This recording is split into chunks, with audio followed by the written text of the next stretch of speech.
Hello guys, you will be starting chapter 13, Medieval Africa, in your textbook. Okay. So this chapter is all about medieval Africa. The first section will be the rise of the African citizens. Section 2, Africa's government and religion. And Section 3, African society and culture. So in this chapter, we're going to do section 1. It explores how geography and trade influenced the development of kingdoms in Western and Eastern Africa. So some main ideas. So Africa has a vast and varied landscape.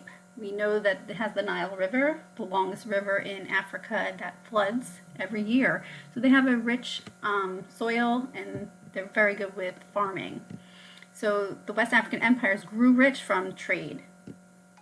East African kingdoms and states became centers for trade, and they had a lot of new ideas. So we would, please, if you could see a map of Africa, you could find Ghana, Mali, Timbuktu, Songhai, and Aksum, and these are some of the places we'll locate. We're also going to meet a couple different people and build our vocabulary. You're going to learn about different types of geography. So some of the geography, you're going to have Africa as the second largest continent in the world. It's very large. The African continent contains rainforests. We've learned about African rainforests and the different types. Savannas, which are tropical grasslands and deserts. The savannas are where most of you, you see the animals in the Lion King. Those are on the savanna. The Sahara and Kalahari Desert, those you're not going to see a lot of animals in. It's hot. The Sahara is the largest desert in the world, the whole world. We have a plateau in an area of high flat land. Almost all of Africa is like this, except on the coast by the water. Okay, so how did the deserts affect travel in Africa? It was very hard for them to travel in the deserts. They were too difficult to cross. People had to avoid them. They traveled on the coastlines, so this made it more difficult. Their treks and adventures and their travel would be longer due to this, because they wanted to travel around the desert, not through it. First, we come across the Berbers. These were the first known people to settle in North Africa. After crossing the Sahara to trade with others, they told stories of the gold in West Africa, so of course people wanted to get to West Africa to get the gold. The Berbers used horses and donkeys to cross the desert, until the Romans brought camels from Central Asia. When the camels came, camels were able to walk with on the hot sand. They have special pads on the bottom of their feet. They have a special eyelid that closes and it's clear, so it avoids the sand getting in their eyes.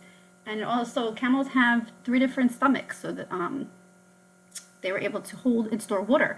So if they really did need to get water, they could always kill the camel, cut open their stomach, and drink the water. Yes, gross. All right, so camels could travel for days without water and stored fat in their humps for food. So this made them the ideal way to travel through the desert. And trade prospered, so trade was doing really well after this introduction of the camel, because now people could get right across that desert and didn't have to go around it. So the first empire, this is the first largest empire to rise from the trading wealth, was Ghana. And they were located where trade routes came together, so this was a big deal for Ghana. They traveled a lot. If they had to travel through Ghana, you had to pay a tax, and traders paid the taxes because Ghana made iron weapons, and that was a huge thing for the army. So you had to pay tax to get these different types of weapons.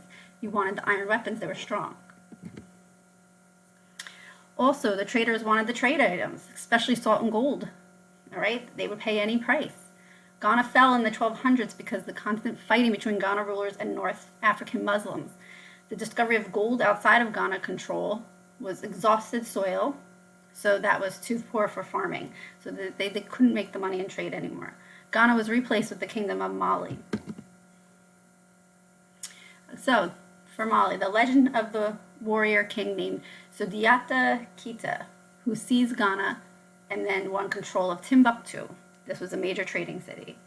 Mansa Musa was the largest strong ruler of Mali, and he died in 1337.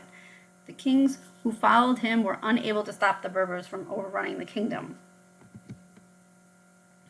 So then the new leader of the Songhai, Sunni Ali, drove the Berbers out of Timbuktu. His army pushed through west and took over. Remember, people think they're tough. There's always someone tougher to come in and take over. They came over and took the salt mines. His empire became the largest in West Africa and lasted almost 100 years after his death. Very strong empire. In 1591, Arab soldiers from Morocco attacked the Songhai and ended the empire. So let's discuss real quick. Why was the salt important to West Africa? Why? Why is salt needed? Salt's needed to keep your body healthy, and the West Africans used it in the salt to preserve their food. All right, so not just for tasting their food, but to preserve it. They would cover a piece of meat in salt and bury it, and that would preserve it. So very important that they wanted salt. The rainforest. So people in the rainforest built their own empires. So you've heard of the Congo. This was one of them. The King Uar founded the Empire of Benin around 1440. The rainforest provided farmers with a climate and soil suitable for farming. The soil is very rich in the rainforest, so this is why farmers did really well there. Food surpluses supported rulers and artisan classes, so food was big, it supported them. These empires traded this surplus. A surplus is an overload, too much food, so they traded their food with neighboring people in the savannas. So they wanted copper, salt, and leather. So what products did the artisans of the Rainforest Empire make? So artists, made sculptures of wood, carved with wood, metal, and ivory, and weavers would make cloth that looked like velvet. So we're East Africa.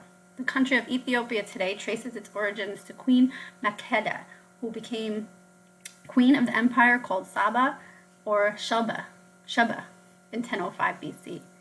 Glory of the Kings, Ethiopia's oldest written history, recounts this and visited the king in Israel. Okay, so Saba declined the country of Ethiopia, the country remained strong. Axum was a powerful city-state in Ethiopia. It was located on the Red Sea and became a powerful trading center because it was on the sea. Around AD 300, King Ezana of Axum defeated Kush. That's another civilization. The king converted everybody to Christianity and made it official religion.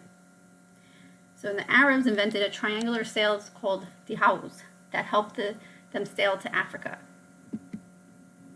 The cities arose in the eastern African coast to support Arab-African trade. Zimbabwe was a great trade city, and here is what the city looked like. A little picture of it. During the 1400s, two kings, Mutata and his son Metope, made Zimbabwe into a large empire. Great Zimbabwe was the capital. So how were different religions introduced to Africa? Well, the queen, she visited Israel. She brought back the religion.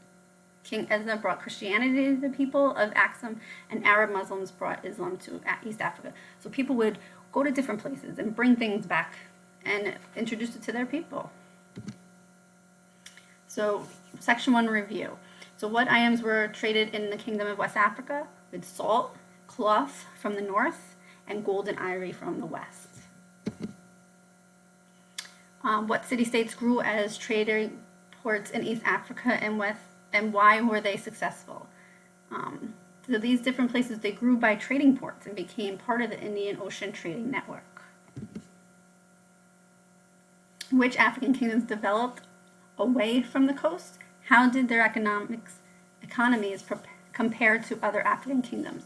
So Ghana, Songhai, Benin, Congo, Kush, and Great Zimbabwe developed away from the coast, so they were not on the coast.